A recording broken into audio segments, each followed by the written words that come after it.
अस्सलाम वालेकुम dear students, I hope you are all fine. आज का जो हमारा टॉपिक ऑफ डिस्कशन है that is natural production of carbohydrates.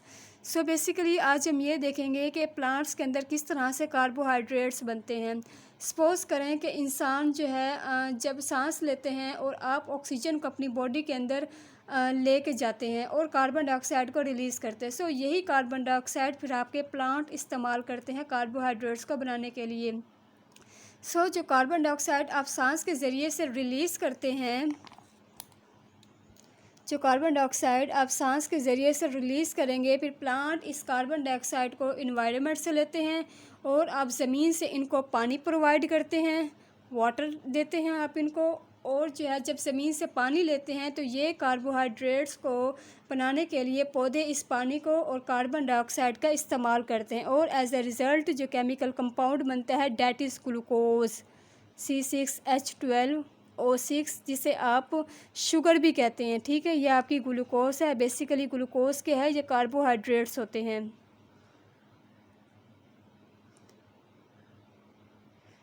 इसके साथ साथ फिर ऑक्सीजन भी प्रोड्यूस करते हैं। फिर यही ऑक्सीजन आप सांस लेने के लिए इस्तेमाल करते हैं। ठीक हो गया। यही वजह है कि दुनिया के अंदर अगर प्लांट ज़्यादा होंगे तो ऑक्सीजन की सप्लाई ज़्यादा होगी और आपको सांस लेने में आसानी होगी। अगर दुनिया के अंदर प्लांट्स को ख़त्म कर दिया जाए तो क्या होगा, ऑक्सीजन जनरेट नहीं होगी। जब ऑक्सीजन जनरेट ही नहीं होगी तो आपको सांस लेने में मुश्किल होगी।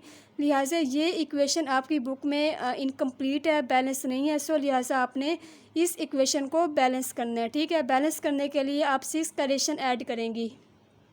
6 6 6, ठीक हो गया। 6 कार्बन 12 हाइड्रोजन हो गए और 12 आपके पास ऑक्सीजन हो गए। आपकी ये इक्वेशन बैलेंस है। आपने ये वाली इक्वेशन कंप्लीट करनी है। हमने इसमें ये पढ़ा कि जो है प्लांट्स के अंदर किस तरह से कार्बोहाइड्रेट्स बनते हैं। ये प्लांट जो हैं आपकी चोरी हुई ऑक्सीजन को इस्तेमाल करते हैं, वाटर लेते हैं और इसके रिज़ल्ट में ग्लूकोज और ऑक्सीजन प्रोड्यूस करते हैं। ठीक हो गया। ये आपकी इम्पोर्टेंट है इक्वेशन, आपने इसको अच्छे से देख लेना है।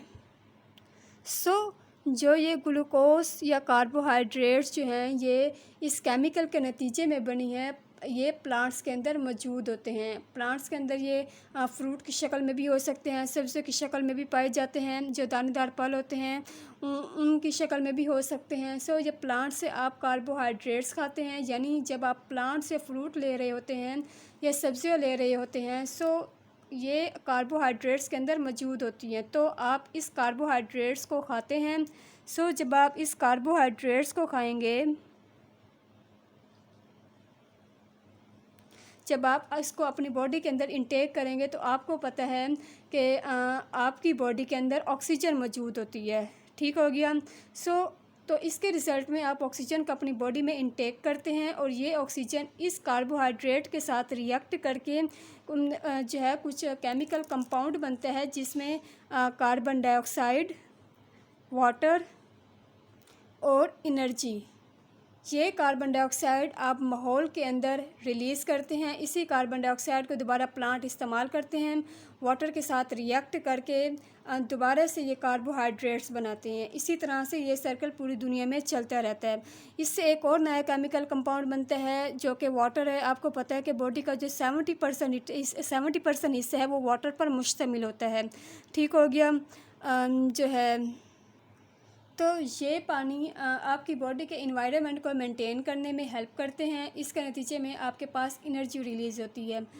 जब आप फ्रूट खाते हैं, ये सब्ज़ी खाते हैं, तो आप इनर्जेटिक फील करते हैं। बेसिकली इस कार्बोहाइड्रेट्स की वजह से आपको एनर्जी मिली है। क्यों? क्योंकि ये कार्बोहाइड्रेट्स हैं। कार्बोहाइड्रेट्स ऑक्सीजन की मौजूदगी में रिएक्शन कर रहे हैं। लिहाजा इस प्रोसेस को आप ऑक्सीडेशन ऑफ कार्बोहाइड्रेट्स कहेंगे। ऑक्सीडेशन ऑफ कार्बोहाइड्रेट्स कहेंगे, या आप इसे रेस्पायरेशन भी कहेंगे, क्योंकि सांस लेने का अमल है, ऑक्सीजन का प्रोसेस है। ठीक हो गया। हमने इसमें अगर आपसे पूछ ले कि प्लांट्स के अंदर कार्बोहाइड्रेट्स किस तरह से बनते हैं, सो फिर आपने ये वाली इक्वेशन लिखनी है, ठीक हो गया। अगर वो आपसे पूछे कि प्लांट्स के अंदर कार्बोहाइड्रेट्स किस तरह बनते हैं, तो आपने ये वाली इक्वेशन लिखनी है। फिर वो आपसे पूछे कि इंसान के अंदर कार्बोहाइड्रेट्स किस तरह से इसको एनर्जी प्रोवाइड करती है, सो फिर आपने ये वाली इक्वेशन लिखनी है, ठीक हो गया। ये था हमारा छोटा सा about lecture natural production of carbohydrates. So मुझे उम्मीद है कि आपको लेक्चर पसंद आया होगा। So please like this video and subscribe my channel.